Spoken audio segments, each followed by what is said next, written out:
ग्राम पंचायत कलवाड़ा पंचायत समिति सांगनेर जिला जयपुर सरपंच प्रशासक श्रीमान रामदयाल वर्मा से खास मुलाकात। ग्राम पंचायत के विकास कार्यों की बातचीत। नमस्कार, आप देख रहे हो राजस्थान पंचायत दुनिया। मैं आपके साथ में वीर सिंह। आज आपको एक ऐसे युवा नेता से मैं मिलवाने जा रहा हूं जो विधानसभा बगरू के लिए और जयपुर वासियों के लिए परिचय के मोहताज नहीं है। काफी लंबे टाइम से संघर्ष कर रहे हैं राजनीति के अंदर। युवा नेता है आज मेरे साथ और छात्र नेता भी रहे हैं। तो मैं आज आपको बताना चाहूंगा, मैं ग्राम पंचायत कलवाड़ के अंदर हूँ और कलवाड़ा के अंदर हूँ, और जो यहाँ की वर्तमान सरपंच हैं श्रीमान रामदयाल जी वर्मा, वो मेरे साथ जुड़े हुए हैं। रामदयाल जी युवाओं की धड़कन है और युवाओं के साथ में हमेशा मिलजुल कर काम करवाते हैं, चाहे वो ग्राम पंचायत का मुद्दा हो, चाहे किसी भी बड़े स्तर पे आंदोलन हो, हमेशा युवाओं के साथ में है। गांव के लोगों ने काफ़ी इनको प्यार दिया और इनके चुनावी संघर्ष भी काफ़ी रहे। तो आज हम आपको मिलाएंगे ग्राम पंचायत के वर्तमान युवा सरपंच के साथ। सर, पहले तो बहुत बहुत स्वागत है आपका। जी धन्यवाद। जी सर, सबसे पहले तो जो आज राजस्थान की तमाम वो जनता आज आपको देख रही है, वो जानना चाहेगी आपका राजनीतिक परिचय। बगरू के लोग आपको अच्छी तरह से जानते हैं, परिचय के आप मोहताज नहीं हो। हमारे राजस्थान के लोग भी आज आपको देख रहे हैं। जी, संघर्ष तो क्या है कि 2012 में मैं राजनीति में आया और 2012 में राजनीति में आने के बाद में फिर एक ऐसा मन में था कि अपन कुछ ऐसा कोई बड़ा करें।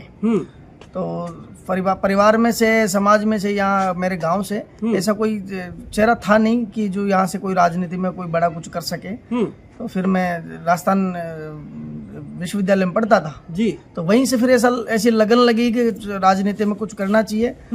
और पहले मैं क्रिकेट खेलता था जी। क्रिकेट में फिर सफल नहीं हो पाया। फिर मैंने राजनीति में पदार्पण किया। 2012 से मैं राजनीति में हूँ। 2012 के बाद से ही फिर मैंने संघर्ष करना शुरू किया, कई आंदोलन किए। महिंद्रा सेज जो हमारे यहाँ है, इसने हमारे गांव का रास्ता बंद कर दिया जी। गांव का रास्ता बंद करने के बाद भी फिर हमने कई आंदोलन किए और 2018 में फिर मैं विधायक का टिकट मांगा जी, बगरू से जी। असफल रहा जी। 2020 में इसी ग्राम पंचायत के लोगों ने मुझे सरपंच बना दिया जी। तो प्रत्येक घर का, प्रत्येक परिवार का मुझे समर्थन मिला, बिना झिगझिगाहट के, बिना कुछ ऐसा कोई तामझाम के। गांव के लोगों ने, ग्राम पंचायत के और अन्य 2 गांव हैं वहाँ के ढाणियों के लोगों ने, उन्होंने मुझे ऐसा समर्थन करके एक नौजवान को जिसका कोई राजनीतिक बैकग्राउंड नहीं था, जिसका कोई परिवार में कोई राजनीति में पहले कोई सरपंच, प्रधान, एमएलए, कोई भी ऐसा कोई बड़ा पद नहीं था, जिसकी वजह से कोई उनके साख की वजह से मैं सरपंच बना जी। गांव वालों ने मुझे मेरी लगन को देख के, मेरे कार्यशैली को देख के मुझे सरपंच बनाया। 2020 में जनवरी में मुझे इस ग्राम पंचायत वासियों ने सरपंच बना दिया जी। आज आपको तमाम आपके ग्राम पंचायत के युवा आज आपको देख रहे हैं, आज राजस्थान के युवा आपको देख रहे हैं। जैसे कि आपने बताया कि मेरी फैमिली बैकग्राउंड राजनीति से नहीं है, शुरुआत आपने की है राजनीति की। ऐसे तमाम वो युवा जिनके परिवार वाले खेती से जुड़े हुए हैं, जिम्मेदार परिवार हैं, किसान परिवार से हैं, उनको क्या कहना चाहोगे? युवाओं को राजनीति में आगे आना चाहिए या नहीं आना चाहिए? देखिए, अगर मैं युवा था और युवा को ग्राम पंचायत वासियों ने सरपंच बनाया, फिर युवा होने के नाते फिर मैंने उनकी उम्मीदों पर कार्य भी किए, उनकी उम्मीदों पर कोई पानी नहीं फेरा। अब मेरी ग्राम पंचायत में मेरे सरपंच रहते हुए 13.5 करोड़ रुपए से ज्यादा के विकास कार्य मैंने करवाए हैं। क्या बात है। तो ये स्वाभाविक सी बात है कि एक नौजवान अगर राजनीति में आगे आएगा, चाहे वो सरपंच बने, पंचायत समिति, जिला परिषद सदस्य, पंचायत समिति सदस्य, प्रधान, जो भी कुछ बने, अगर युवा को अगर मौका मिलता है तो युवा स्वतः ही देखो एक एनर्जी अगर उसमें रहती है तो वो भाग दौड़ ज्यादा करता है, काम करने की क्षमता उसमें ज्यादा रहती है जी। सर, काफी युवा आज आपको छात्र नेता की तैयारी भी कर रहे हैं, आगे काफी टाइम से संघर्ष भी कर रहे हैं, वो भी आप आज आपको देख रहे हैं। कॉलेज चुनाव के बारे में आपका क्या कहना है? देखिए, राजनीति की जो पृष्ठभूमि, राजनीति का जो सबसे पहला जो अध्याय शुरू होता है वो छात्र राजनीति से शुरू होता है। और छात्र राजनीति से निकला हुआ कोई भी ऐसा नेता नहीं है जो प्रदेश की राजनीति में और केंद्र की राजनीति में उसने किसी प्रकार का ऐसा कार्य नहीं किया हो। राजनीति में उच्च पदों पर और एक समझदारी तरीके से एक राजनीति में एक अपनी तार्किक सोच को अगर धरातल पर ला सकता है तो एक छात्र नेता ही ला सकता है। इसलिए मैं तो छात्र राजनीति में और कॉलेज के जो चुनाव है उनके समर्थन में उनका चुनाव होना चाहिए। इससे अच्छे नेता निकल के आते हैं। क्या बात। इससे एक जो जनता के लिए संघर्ष कर सके, जनता के लिए लड़ सके, वो एक जज्बा जिस अगर कोई नेता में होता है तो वो एक छात्र राजनीति से निकले हुए नेता में होता है। जी सर, ये थे आज के साथ जो हमारे युवा नेता की मैं कह सकता हूँ काफी संघर्षशाली हैं। इन्होंने खूब लड़ाइयाँ लड़ी अपने गांव के लिए, अपने पंचायत के लिए। छात्र नेता होते हुए भी इन्होंने खूब काम किए। अब मैं पंचायत की तरफ आता हूँ, पंचायत के विकास के ऊपर बात करते हैं। सर, जिस टाइम आप चुनावी मैदान में थे, आप चुनाव प्रचार में भी कई लोगों ने आपको तमाम वो मुद्दे मसले बताए थे। आज मैं आपकी ग्राम पंचायत के लोगों से भी पूछा, उन्होंने बताया कि जो हमारे वर्मा जी वर्तमान सरपंच हैं, उन्होंने खूब रोडों का जाल बिछाया। तो मैं आपसे जानना चाहूँगा, आपके अपने कार्यकाल में जो आपके सपने थे, क्या रामदयाल जी के सपने पूरे हुए इस पंचायत के लिए, विकास के लेके? देखिए, मैं जब सरपंच का चुनाव लड़ रहा था तो गांव में जब वोट मांगने गया तो अधिकतर सड़कें टूटी हुई थी। अधिकतर क्या, मैं कह सकता हूं कि पूरी सड़कें टूटी हुई थी। तब स्थिति ये थी कि हर घर में जाता तो यही सुनने को मिलता था कि सड़कें नहीं है, पानी नहीं है, सड़कें नहीं है, पानी नहीं है। और ये मूलभूत आवश्यकताओं में से महत्वपूर्ण बिंदु अगर ले तो ये सड़क और पानी होता है। जी सर। अगर अपन किसी को आसान राह नहीं दे सकते, आसान उनको अगर उनका यातायात अगर सही तरीके से सुचारू रूप से नहीं चल सके और उनको अगर पीने के लिए पानी नहीं दे सकते, तो शायद मेरा ये मानना है कि किसी भी नेता को राजनीति नहीं करनी चाहिए जी, उसको राजनीति छोड़ देनी चाहिए जी। मैंने ग्राम पंचायत कलवाड़ा, जो हमारा मुख्य गांव कलवाड़ा है, यहाँ से सूरतपुरा जाने वाली दोनों सड़कें टूटी हुई थी जी। और 2007 बाद में उन सड़कों पर किसी प्रकार का कंकर भी नहीं लगा। वो डामरीकरण मैंने करवाया, सीसी सड़कें बनवाई। एक हमारे पुरानी कोठी जाती है, वो सड़क 2007 बाद में वो भी नहीं बनी, उसको भी बनवाया जी। कुमाऊं तो ढाणी जाने वाली सड़क वो भी बनवाई जी। कलवाड़ा से जराजपुरा जाने वाली सड़क वो भी बनी। इधर गणतपुरा से कुमाऊं तो ढाणी जाने वाली सड़क वो भी हमने बनवाई। और कलवाड़ा से बैरमू की ढाणी जाने वाली सड़क, जो उन लोगों का कहना यह था कि 20 सरपंच आ जाए तो भी सड़क नहीं बनेगी जी। और एक सूरतपुरा वाली पीपली की ढाणी जाने वाली सड़क, उन्होंने भी यही कहा था कि 20 सरपंच आ जाए तो भी ये सड़क नहीं बनेगी। मैंने कहा कि 20 सरपंच की तो नहीं कह सकता, पर ये रामदयाल वर्मा जरूर बनाएगा जी। तो 1,67,00,000 रुपए की लागत सर, 1,04,00,000 रुपए की लागत से ये 2 सड़कें हमने, ये उनकी 20 साल वाली जो मिथ थी उसको हमने तोड़ने का प्रयास किया और हमने सड़कें बनवाई जी। उसके साथ गाँव में भी आज 3 या 4 गलियां छोड़ के कोई ऐसी सड़क नहीं है जो हमने नहीं बनवाई जी। जितनी भी पुरानी 2005 से 10 के कार्यकाल में सड़कें बनी थी, उन सब सड़कों के टूट जाने के बाद में 2020 से 25 का जो कार्यकाल है उसमें हमने सड़कें बनवाई है और 7.5 करोड़ रुपए से ज्यादा की सड़कें बनवाई है जी सर। ये ऐतिहासिक हमारा रिकॉर्ड रहा है। क्या बात है सर। सर, आप हमेशा से संघर्ष कर रहे हैं, जैसे कि आपने कांग्रेस के टाइम के अंदर भी आपने खूब आंदोलन किए और कांग्रेस के टाइम में भी किए। राजनेताओं का कितना सहयोग रहता है वर्मा जी को? देखिए, अगर जनता की अगर मांग उठे और जनता की मांग अगर तरीके से अगर कोई उठा सकता है तो उसमें कांग्रेस बीजेपी मायने नहीं रखती। सरकार चाहे कोई भी हो, मैं कांग्रेस को समर्थन करता हूँ जी। कांग्रेस पार्टी को समर्थन करता हूँ। अगर जहाँ पर ग्रामीण लोगों का, किसान का, गरीब का, दलित का, शोषित का, किसी भी वर्ग का अगर कोई कहीं अहित हो रहा है, और चाहे वो सरकार किसी भी पार्टी की हो, किसी भी दल की हो, अगर उसकी अगर अपन कोई जनता की अगर आवश्यकता है और जनता की कोई मांग है और वो जायज है, तो उसको उठाने में कोई ऐसी कोई बड़ी बात नहीं है, उठानी चाहिए जी। सरकार के खिलाफ भी जाना पड़े तो जाना चाहिए। हमने तो हमारे महिंद्रा सेज ने जो कलवाड़ा गांव का रास्ता बंद कर दिया था, उसका तो मैं तो शुरू से आंदोलनकारी रहा हूँ जी। और भविष्य में जरूरत पड़ी तो मैं आंदोलन करता ही रहूंगा। क्या बात। क्योंकि महिंद्रा सेज ने हमारे साथ जो कुठाराघात किया, जो सरकारों ने हमारे साथ कुठाराघात किया, वो एक कलवाड़ा कभी सहन नहीं कर सकता जी। आज हम दबे मुख से ये कह तो सकते हैं कि हमारा विकास हुआ है, पर ग्राम पंचायत कलवाड़ा का सबसे बड़ा विनाश हुआ है जी। इसलिए हुआ है क्योंकि महिंद्रा सेज के द्वारा ये रास्ता बंद करने के बाद में जो इस गांव की जो दुर्दशा हुई है ना, वो अगर ये रास्ता खुलता तो नहीं हो पाती।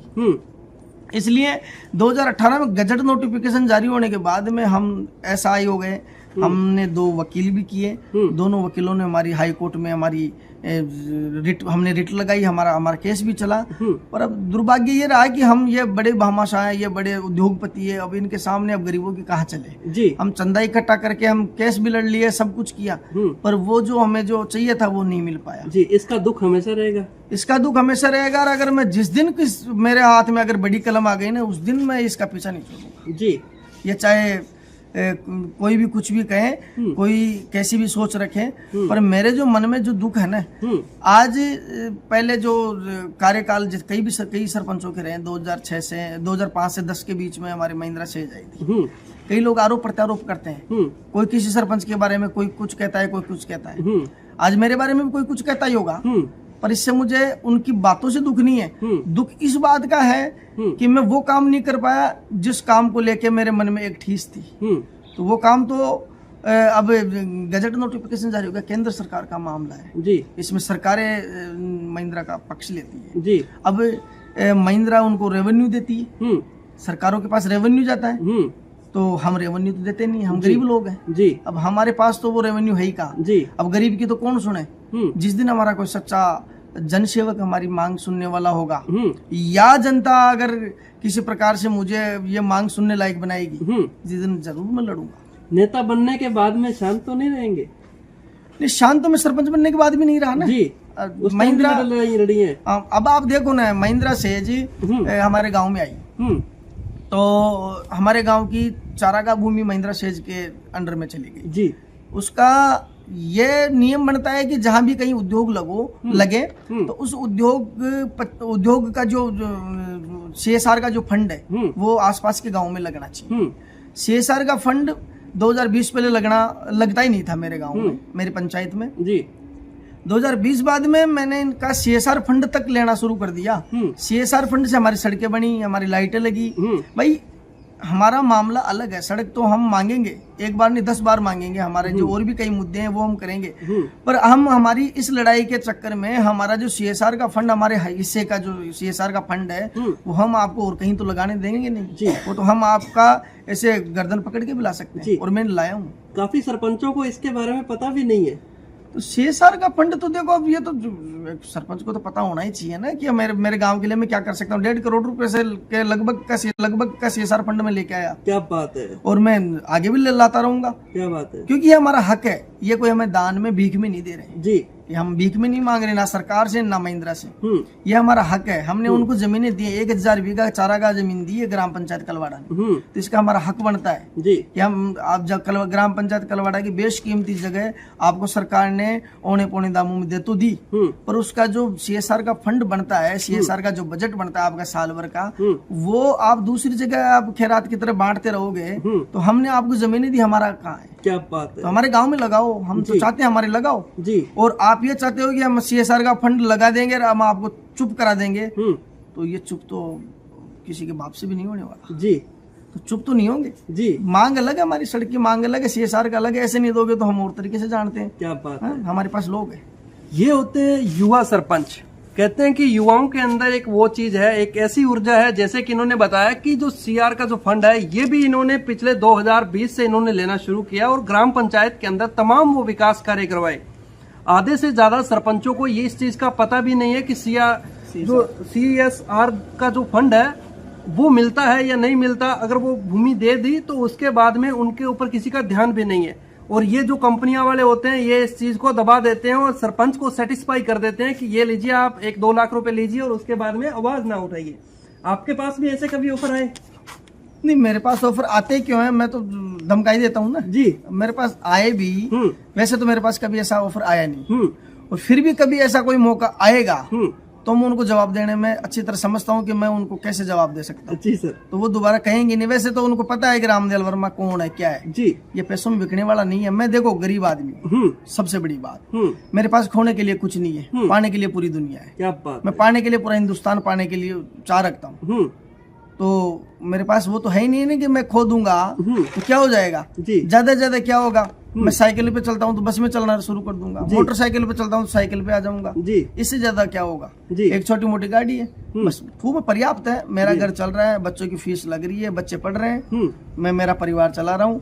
और रामदयाल वर्मा के बारे में कहीं भी पूछोगे तो कोई ये नहीं कहेगा कि रामदयाल वर्मा के नाम से कहीं पर 100 वर्ग गज का कोई प्लॉट भी है क्या बात है। 100 वर्ग गज का प्लॉट भी नहीं मिलेगा। और लोगों की भ्रांतियां हैं, बल्कि मेरी जो छवि है वो सबको पता है, कहने की जरूरत नहीं है जी। मैं कोई बड़ा भू माफिया भी नहीं हूँ। कई सरपंच, कई राजनेता बड़े बड़े उद्योगपति का भी काम करते हैं, कई कॉलोनाइजर भी हैं, कई कोई क्या है, मैं तो कुछ ही नहीं हूँ जी सर। मैं तो सिर्फ 24 घंटे राजनीति करता हूँ, 24 घंटे सेवा करता हूँ, 24 घंटे लोगों में रहता हूँ। ऐसा नहीं है कि मैं पार्ट टाइम राजनीति कर रहा हूँ जी, पार्ट टाइम वाला सिस्टम ही नहीं है मेरे। क्या बात है। ये युवा के विचार हैं और इन विचारों से काफी लोग प्रेरित भी होंगे कि वास्तव में ऐसे विचार रखने वाले युवा नेता को क्यों ना दोबारा चुना जाए। आपके गांव के अंदर में जाके आया हूँ, तमाम वो बच्चों बच्चियों से मैं मिला हूँ। जैसे कि लाइब्रेरी के ऊपर अपन बात करें तो ग्राम पंचायत स्तर पे मैं पूछना चाहूंगा, जैसे बगरू आप विधानसभा से टिकट भी मांग रहे थे, 2018 की बात कर लीजिए, 23 की बात कर लीजिए, लेकिन कहीं ना कहीं आपके साथ में पार्टियों ने आपको टिकट ना देकर और एक युवा नेता की छवि को डाउन करने की भी कोशिश की। अगर आपको आगे प्रयास किया जाता है और युवा साथी आपके साथ जुड़ के चलते हैं तो क्या आगे भी इसी तरह संघर्ष जारी रहेगा आपका? देखो, संघर्ष तो चाहे कुछ ही बन जाए, संघर्ष तो जारी रहना ही चाहिए ना। बिना संघर्ष तो कौन किसी की सुनता है जी, नहीं सुनता है। अब मान लो मैं सरपंच बन गया, सरपंच बनने के बाद में मैं घर ही बैठ जाता कि चलो सरपंच बन गए बहुत है, तो जो आगे की जो चाह रख रहे हैं वो कैसे होगा जी। दूसरा, जनता की मांग तो चाहे पद पे रहो नहीं रहो, जनता की मांगे तो होनी चाहिए। चुनाव जीतना और हारना वो एक अलग पार्ट है। कई क्या करते हैं कि चलो चुनाव हारते हैं वो तो उनका संघर्ष थोड़ा रुक जाता है, पर मैं ये कहता हूँ कि ये वही जनता है जिसने एक बार चुनाव जिताया जी, दूसरी बार आपको नहीं जिताया तो ये जनता की गलती नहीं है, ये नेता की गलती होती है कि कहीं खुद में कोई कमजोरी रही होगी, इसलिए दोबारा चुनाव हारा है जी। नहीं, एक बार तो जनता ने जिता ही दिया ना जी, तो संघर्ष जारी रहना चाहिए। जो लोगों के लिए लड़ेंगे तो लोग अपने को अप्रिशिएट करेंगे जी। कलवाड़ा की जनता कहती है कि हमें यही सरपंच चाहिए और इस सरपंच ने काम भी खूब किए हैं, ऐसे ऐसे काम किए हैं जो पिछले 60 सालों में भी काम नहीं हुए। तो अगर जनता जनार्दन दोबारा अगर वर्मा जी को मौका देती है तो क्या चुनावी मैदान के अंदर दोबारा रामदयाल जी का चेहरा देखने को मिलेगा? आप कौन से चुनाव की बात कर रहे हैं? मैं ग्राम पंचायत चुनाव की बात कर रहा हूँ, जैसे आने वाले चुनाव भी आ रहे हैं। सरपंच का चुनाव में नहीं लड़ूंगा जी। सरपंच का चुनाव एक बार बना दी, जनता खूब है और अब युवाओं को मौका मिल रहा है, तो मुझे एक बार मौका मिल गया। मेरी शुरू से भागदौड़ विधायक की रही है जी, आपको बताऊं जी। तो मैं तो 2012 से विधायक के लिए करा। 2020 में गांव वालों ने क्या है कि चलो बना दिया, मेरा कुछ उसमें था नहीं, गांव वालों का था कि युवा है, ये रोज जयपुर जाता है, कभी किसी नेता से मिल रहा है, कभी किसी नेता से मिल रहा है, कभी ये आंदोलन करा है, कभी वो, तो लोगों को लगा और बना दिया। मैंने कहा था कि मैं सरपंच का चुनाव नहीं लड़ूंगा। हमारे गांव में पूरे ग्राम पंचायत के लोगों की मीटिंग हुई थी हमारे किले में, तो मैंने वही मना किया कि मैं चुनाव नहीं लड़ूंगा। तो उन्होंने कहा कि भाई क्यों नहीं लड़े, तो गांव वालों ने मुझे चुनाव लड़ा दिया, जिता भी दिया। गांव वालों की मैं उनकी उम्मीदों पर खरा भी उतरा। पर अब इसका ये मतलब तो है नहीं कि मैंने काम करवा दिया और काम का दोष दे के मैं बार बार मैं खुद बनने की चाह रहा हूँ। किसी दूसरे को मौका मिलना चाहिए जी, और मैं चुनाव नहीं लड़ूंगा। क्या बात है। काफी लोग हैं पद मिलने के बाद में पद छोड़ते भी नहीं, लेकिन गांव के लोगों का ये कहना है कि हमारे लिए रामदयाल ने काफी अच्छे काम किए और हम इनको ही आगे प्रयास करेंगे, बाकी जनता जनार्दन है जो काम किया उसको मौका देगी। इनका ये कहना है कि हमें एक बार बन गया, जनता ने बना दिया, उसके बाद में हमें इस पद की जरूरत नहीं है। जनता के लिए हमने जो वादे किए थे उस पर खरा भी उतरे। एक काम इन्होंने बताया कि वो नहीं हो पाया जो हमारा रोड का था महिंद्रा से। सर बहुत बहुत शुक्रिया, आपने अपना कीमती समय दिया। गांव वालों के लिए कोई सुझाव, युवाओं को नशे से दूर रखने के लिए कोई सुझाव देना चाहेंगे? देखिए, अगर किसी देश को बर्बाद करना हो तो उस देश में नशा फैला देना चाहिए, और अगर किसी देश को आबाद करना हो तो उस देश में नशे को जड़ से खत्म कर देना चाहिए। आज युवा पीढ़ी जिस प्रकार से हम देखते हैं कि कोई किसी प्रकार का नशा करता है, कोई किसी प्रकार का नशा करता है, नशा ही देश की सबसे बड़ी उन्नति का सबसे बड़ा रोड़ा है। अगर आप देखते होंगे, जापान पूरे विश्व में सबसे बुजुर्ग देश है। सबसे बुजुर्ग लोग अगर मिलेंगे तो सबसे ज्यादा जापान में मिलेंगे, और विश्व में कहीं भी आप किसी भी देश का डाटा उठा के देख लीजिए, सबसे युवा देश अगर कोई है तो वो हिंदुस्तान है। अगर इस देश का जो युवापन है, तो युवावस्था में आज 20 साल, 18 साल, 15 साल, 16 साल में जो जिस उम्र में बच्चे सपने देखते हैं, उस उम्र में बच्चे आज नशा अगर कर रहे हैं तो वो देश के लिए बहुत बड़ी दुर्भाग्यपूर्ण बात है। और नशे से दूर रहना जरूरी है, क्योंकि अगर युवा अगर नशे में चला जाएगा तो आने वाली पीढ़ियों में आज एवरेज उम्र आदमी की देखे तो 60-65 साल में किसी का हार्ट अटैक आ रहा है, किसी की क्या हो रहा है, किसी की बिल्कुल। अगर ऐसा कैसे चलता रहा तो ये जो एवरेज एज है ये 40-45 पे आ जाएगी। इसलिए हम सबको समझना चाहिए, बच्चों के माता पिताओं को समझना चाहिए, बच्चा लेट आ रहा है तो क्यों आ रहा है, बच्चा जा रहा है तो कहाँ जा रहा है। बच्चियों पर हम अनेक प्रकार की पाबंदियां लगाते हैं। लड़कियों पर लड़की ये नहीं पहनेगी, ये वो नहीं पहनेगी, यहाँ नहीं जाएगी, वहां नहीं जाएगी। इसी प्रकार से जैसे आप लड़कियों पर अपनी जिम्मेदारी थोपते हैं, उसी प्रकार लड़कों पे भी थोपे तो ये देश बर्बाद होने से बच सकता है जी। बाकी नेता लोग हैं, भाषण देंगे, ये करेंगे, वो करेंगे। वास्तविकता ये है कि नशा जिस प्रकार से फैल रहा है उस नशे को दूर करना बहुत जरूरी है। हमारे प्रदेश का जो नजदीकी जो पड़ोसी प्रदेश है, पंजाब को देख लीजिए। पंजाब को इस नशे ने उस जगह लाके खड़ा कर दिया है कि जो देश पूरे हिंदुस्तान की इकोनॉमी को अगर उठाएं तो पंजाब एक तरफ और बाकी प्रदेश एक तरफ। जब वही नहीं बच पाया तो अपना तो है क्या जी। इसलिए नशे से दूर रहना चाहिए जी। रामदयाल वर्मा जी ने इस गांव के अंदर बेटा बन के सेवा की या नेता बनकर सेवा की? देखिए, मैंने नेता बन के भी सेवा की और बेटा बन के भी सेवा की। वो इसलिए की है, बेटा मैं उन लोगों के साथ, उन लोगों के लिए बेटा बन के काम किया जिन लोगों को बेटा की आवश्यकता थी, जिनकी कोई सुनता नहीं था। ग्राम पंचायत में जाते थे तो डरते डरते जाते थे कि सरपंच साहब से मिलेंगे, सरपंच साहब पता नहीं कैसे हैं, बात करेंगे। अरे भाई, ये वही सरपंच है जिस सरपंच ने आपसे 15 दिन पहले वोट मांगे थे। कोई अलग तो है नहीं। आपको झिझकना, आपको डरना, ये किस बात का है? आप बिना डरे आप आओ। और नेता बन के मैंने उन लोगों के लिए काम किया जो लोग अपने आप को ऐसे धुरंधर मानते हैं कि हम नेता है, हम नेता है, तो उनसे नेतागिरी के हिसाब से बात करें। क्या बात है। तो नेतागिरी भी की है और हमने एक बेटे की तरह काम भी किया है। क्या बात है। बड़ा अच्छा लगा आपसे मिलके और आपके विचार काफी अच्छे हैं और उम्मीद करते हैं किसी तरह आप राजनीति के अंदर आगे चले, आपका भविष्य उज्जवल हो। बहुत बहुत शुक्रिया, आपने अपना कीमती समय दिया। जी धन्यवाद। जी सर।